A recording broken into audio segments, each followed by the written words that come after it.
আপনারে দেখতে অপু বিশ্বাসের মতো লাগে, শাকিব খানের বউয়ের মতো লাগতেছে একদম।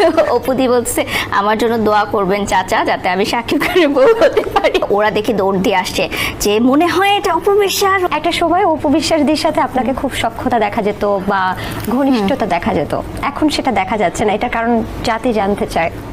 জানতে চাওয়ার কিছু নাই আসলে। যখন যে সকল ব্যবসায়িক প্রতিষ্ঠানরা যে সকল নায়িকাকে এনরোজ করতে চায় তাদের সাথেই আমাদের কাজ করতে হয়। ভবিষ্যতে যদি এরকম কোনো ব্র্যান্ড চায় যে আমরা একসাথে কাজ করব, তাহলে ডেফিনেটলি করব। আচ্ছা, তার মানে যেই সব নায়িকার আসলে মার্কেট ভালো, সেই সব নায়িকার সাথে কি আপনি কাজ করছেন?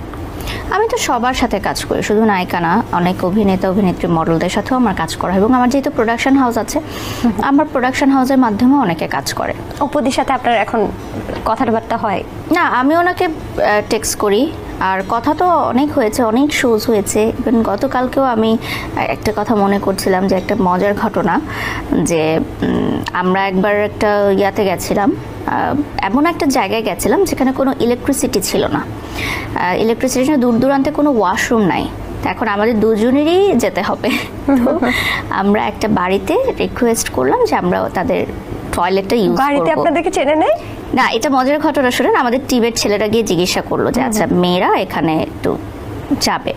তো আচ্ছা গেলাম। এখন তো উনি তো মাস্ক টাক্স পরে নেমেছে, তো একটু সন্ধ্যা হয়ে গেছে, তো দেখলাম যে ওখানে ইলেকট্রিসিটিও নাই, সন্ধ্যার পর ইলেকট্রিসিটি থাকে না।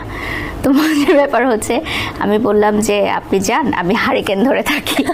আমি হারিকেন ধরেছিলাম, তো উনি গেল, আমি যখন গেলাম উনি হারিকেন ধরেছিল। মানে এই জিনিসগুলো এত মজার, যে এটা আসলে অডিয়েন্সরা কেন বলছি, যে আমরা যে কত কষ্ট করে শুটিং করি, যাতায়াত করি, এবং ওই জায়গায় কোনো এয়ারপোর্ট ছিল না, দ্যাটস ওয়াই আমাদেরকে অনেক ঘন্টা ট্রাভেল করে যেতে হয়েছিল, বাট ট্রাভেল করে আবার ফিরে আসতে হয়েছে। প্রায় 5-6 ঘন্টা আমরা ট্রাভেল করে গেছি, ফিরে এসে। তো মজার ব্যাপার হচ্ছে যে উনি যখন আসছিলেন, তো বাক্সটা খুলে একটু নিঃশ্বাস নিলেন আর কি, যে আচ্ছা একটু খোলামেলা বাতাসে নিঃশ্বাস নিই, কারণ অনেক এক্সস্টেড প্রোগ্রাম করে আমরা ফিরে যাচ্ছি। তো ওখানে একজন লুঙ্গি পরা একজন লোক, 2-3 জন লোক, তো ওনারা বলতেছে যে আপনারে দেখতে অপু বিশ্বাসের মতো লাগে।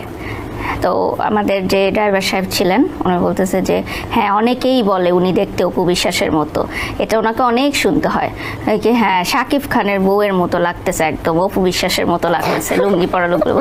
আমরা তো হাসতে হাসতে এখন অপুদি বলছে আমার জন্য দোয়া করবেন চাচা, যাতে আমি শাকিব খানের বউ হতে পারি। খুবই মজার এক্সপিরিয়েন্স। তো পরবর্তীতে এত মজা লাগতো, আমরা যখন গাড়িতে উঠে চলে যাচ্ছি, তখন বাড়িতে যারা ছিল মহিলারা, ওরা দেখি দৌড় দিয়ে আসছে যে মনে হয় এটা অপু বিশ্বাস, ওরা ততক্ষণে গাড়ি চলে গেছে। মানে এটা তো আমি জাস্ট একটা ছোট্ট একটা ঘটনা বললাম।